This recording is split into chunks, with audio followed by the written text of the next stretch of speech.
Tous les âges me diront bienheureuse, car le Seigneur a fait pour moi des merveilles.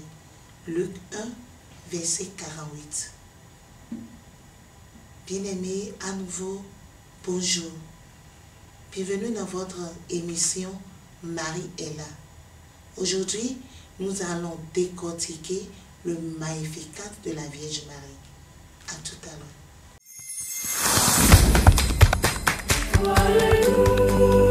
Dans la nuit, tu brilles au cœur de la mer, ta lumière éclaire nos vies, ô Vierge au visage de prière.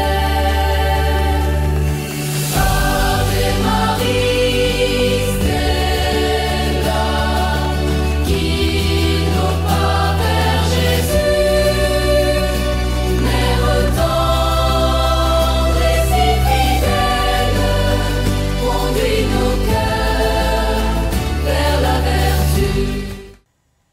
Il est un homme engagé, occupé, mais toujours attaché à la Vierge Marie. Nous sommes toujours sur ce plateau avec le Père Édouard Orunfodi qui va nous expliquer ce que c'est que le Magnificat de la Vierge Marie.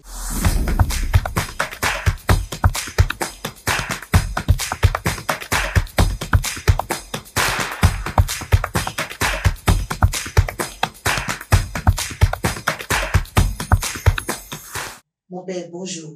Bonjour, Sonia. Alors, nous allons parler aujourd'hui du Magnificat. Moi, je ne connais rien du Magnificat. Mais avant, laissez-moi vous faire découvrir une vidéo.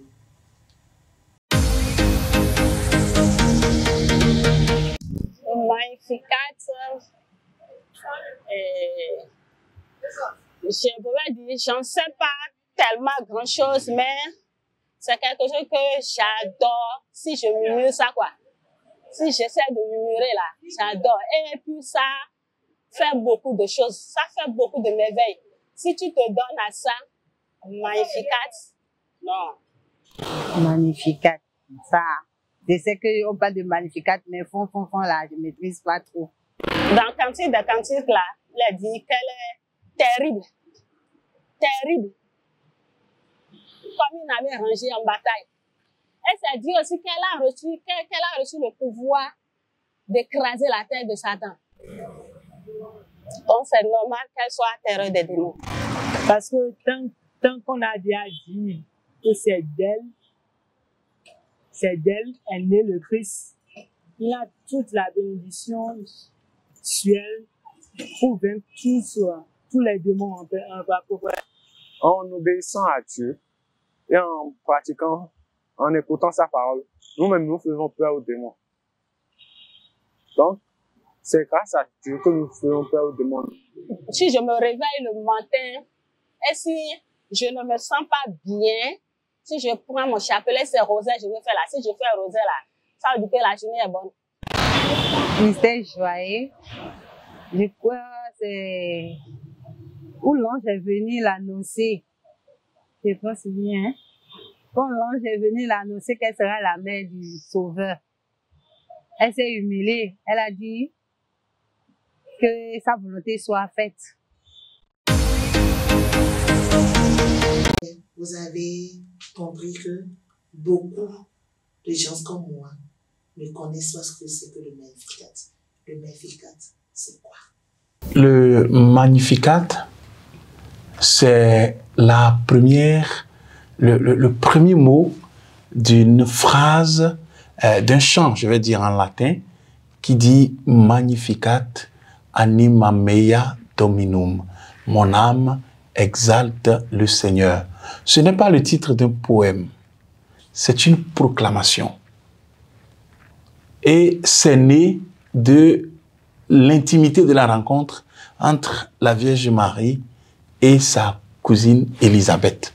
Juste après l'Annonciation, il y a la visitation. Et c'est donc lors de la visitation que cela est né. Donc, c'est une proclamation, une exaltation de la Vierge Marie face à la grandeur de ce qu'elle a reçu de la part du Seigneur. Porter en elle le Sauveur du monde, le Fils de Dieu. Et donc, c'est une action de grâce. C'était le dialogue, c'est je vais dire l'exaltation ou l'exultation de la Vierge Marie lorsqu'elle a appris que sa cousine Élisabeth, elle a appris de la part de l'ange que sa cousine Élisabeth était en son 6e mois, elle qu'on appelait la femme stérile. Et donc, couplé avec ce qu'elle même elle a reçu comme annonce de l'ange, ben, c'est jusqu'au tréfonds d'elle-même, jusqu'à son âme qui se réjouit pour cette grâce de Dieu. Mon âme exalte le Seigneur, comme elle-même le dit, pour nous apprendre à louer le Seigneur, à le magnifier quand il nous fait des grâces et de ses bontés. Alors, dans toujours le dialogue, elle disait, tous les âges me diront bienheureuse, car le Seigneur a fait pour moi des merveilles. Ce ne sont pas des propos un peu orgueilleux de la part de la Vierge Marie. Ce n'est pas qu'elle se gonflait de cette grâce-là, de cette plénitude-là. Vous avez raison. Quand quelqu'un, dans notre culture, un humain va se lever pour dire que toutes les générations me diront bienheureuse, cela pourrait être pris et entendu comme de l'orgueil. Mais venant de la bouche de la Vierge Marie, ça prend une autre signification.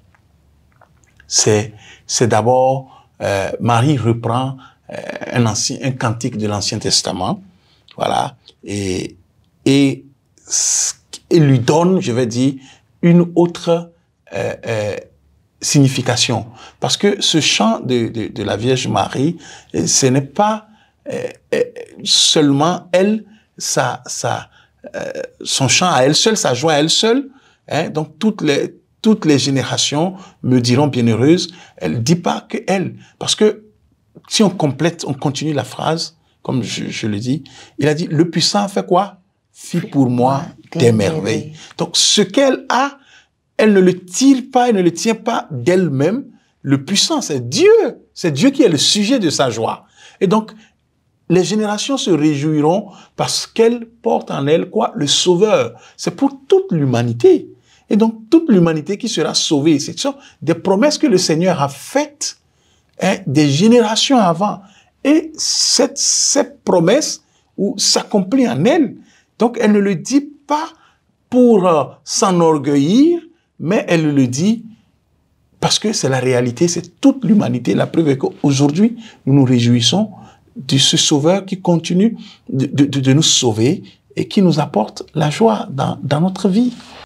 Alors mon Père, avant de continuer, je voudrais que vous nous éclairiez sur cet aspect-là. Le Magnificat, est-ce que c'est la prière de la Vierge Marie ou une reprise?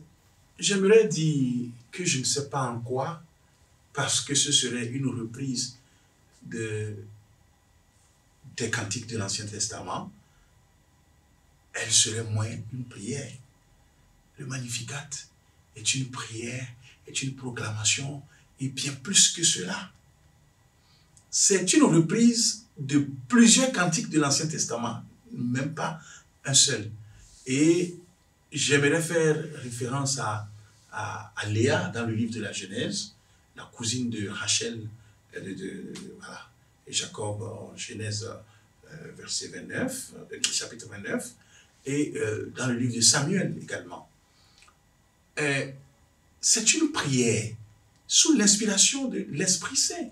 C'est quand l'Esprit Saint est descendu sur la Vierge Marie, qu'elle a pu prononcer ces paroles. Pourquoi elle ne l'a pas fait ailleurs qu'au moment de l'annonciation de la visitation? Voilà.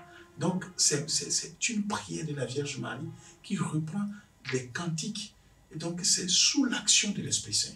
De l'Esprit Saint, comment Élisabeth a su que Maman Marie portait déjà en elle le Sauveur? Dans l'évangile de Luc qui nous rapporte cet épisode, verset 40-41, Luc chapitre 1, il dit que quand Élisabeth entendit la salutation de la Vierge Marie, l'enfant en elle tressaillit. Et quoi? Elle fut quoi? Remplie de l'Esprit Saint. C'est deux choses. La salutation de Marie. Parce que Marie portait en elle déjà le germe du Sauveur. Et donc, Élisabeth fut remplie de l'Esprit Saint. Et c'est l'Esprit Saint qui lui a permis.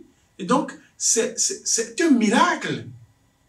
Ce n'est pas Marie qui allait lui dire, je porte en moi le Sauveur. C'est un miracle sous l'action de l'Esprit Saint. Parce que l'Esprit Saint dévoile.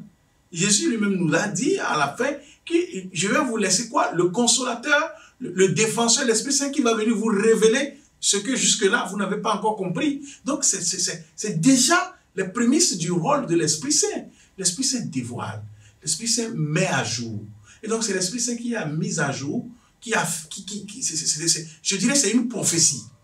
Le deuxième mystère joyeux, qui est la visitation de la Vierge Marie, peut nous inspirer quoi? La visitation, deuxième mystère joyeux, nous inspire deux ou trois choses. La charité. La charité. La Vierge Marie, dès qu'elle a su, dès qu'il lui a été annoncé que sa cousine Élisabeth est enceinte, elle s'est empressée tout de suite d'aller l'aider, lui porter un coup de main. Parce que elle est âgée, elle est à son 6e mois. Et ça se fait encore dans nos cultures. Dès qu'une femme en état s'approche est presque à terme, on met quelqu'un à côté d'elle, un membre de sa famille, pour l'aider à accoucher. Je ne vous coupe pas, mon père.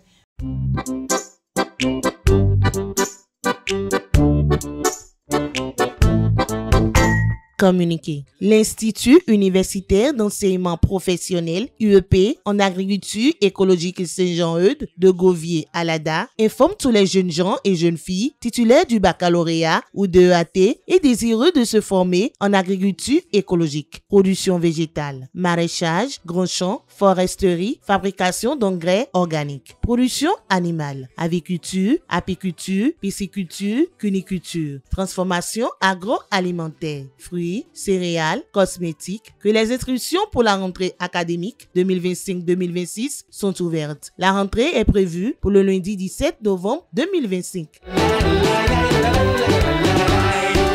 De pâturage en pâturage, aux petits soins pour nos bovines. La formation dure 2 ans pour l'obtention du diplôme universitaire de technologie, métier, agriculture écologique, DUT, MA. Les étudiants retenus seront hébergés sur le campus de l'université pour la première année de formation. On ne redoute pas le labeur, pour le pire, pour le meilleur, la terre est au fond de nos cœurs.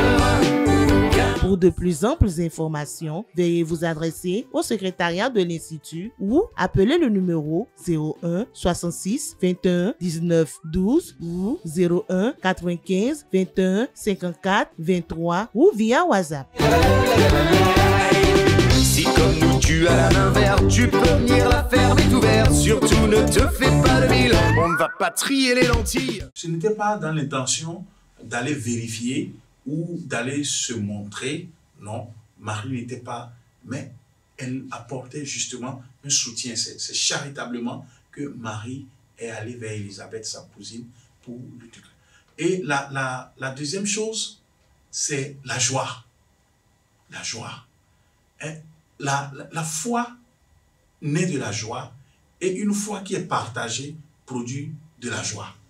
Voilà, elle a cru aux paroles de l'ange. Elle va partager sa joie avec sa cousine.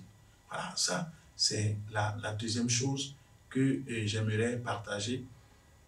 Et la troisième, L'humilité. L'humilité. Voilà.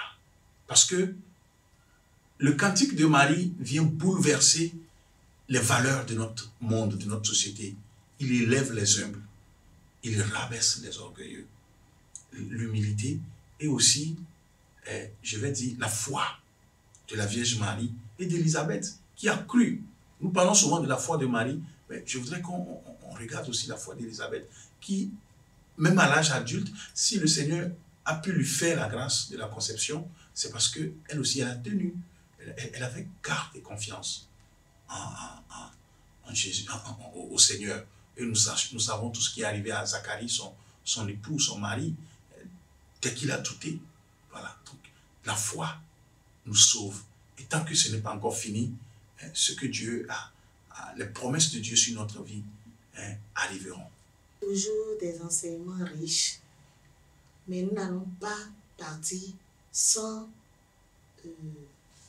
méditer les propos de la Vierge Marie à travers le Magnificat. Mes frères et mes sœurs, nous venons de méditer sur la visitation. Dieu qui est venu visiter Marie, qui a visité Élisabeth par Marie et qui veut nous visiter aujourd'hui. Je pense que comme Marie, levons-nous à hâte. Allons porter secours, coup de main à ceux qui sont autour de nous. Demandons aussi la grâce de l'humilité, de cette joie, d'être remplis de l'Esprit Saint comme Élisabeth. Et continuons toujours de prier la Vierge Marie, elle qui est le chemin qui nous conduit à Jésus, qui intercède pour nous, et elle dont la simple salutation a fait tressaillir dans le ventre d'Élisabeth le petit enfant qu'elle portait et dont elle fut remplie de l'Esprit Saint, de nous obtenir, nous aussi, l'Esprit Saint. Justement, l'Église dit qu'elle est l'épouse du Saint-Esprit. Alors que le Seigneur te visite en ce moment, que le Seigneur visite ta famille, que le Seigneur visite tes finances, que le Seigneur visite ta vie socio-professionnelle, que le Seigneur te visite dans ta maladie, dans ce que tu traverses, dans le chômage, dans ce qui te pèse, dans ta difficulté en ce moment, que par l'intercession de Marie, le Seigneur te visite et que la grâce et la joie qui ont rempli Élisabeth te remplissent toi aussi par Dieu qui vit règne maintenant et pour les siècles des siècles. Amen. Merci. Nous sommes au thème de notre émission. Merci de nous avoir suivis. Laissez vos commentaires si vous avez d'autres questions à poser. N'oubliez pas de vous abonner à notre chaîne Eudipa TV, la chaîne des Eudis en Afrique. Bye bye. Dans la nuit.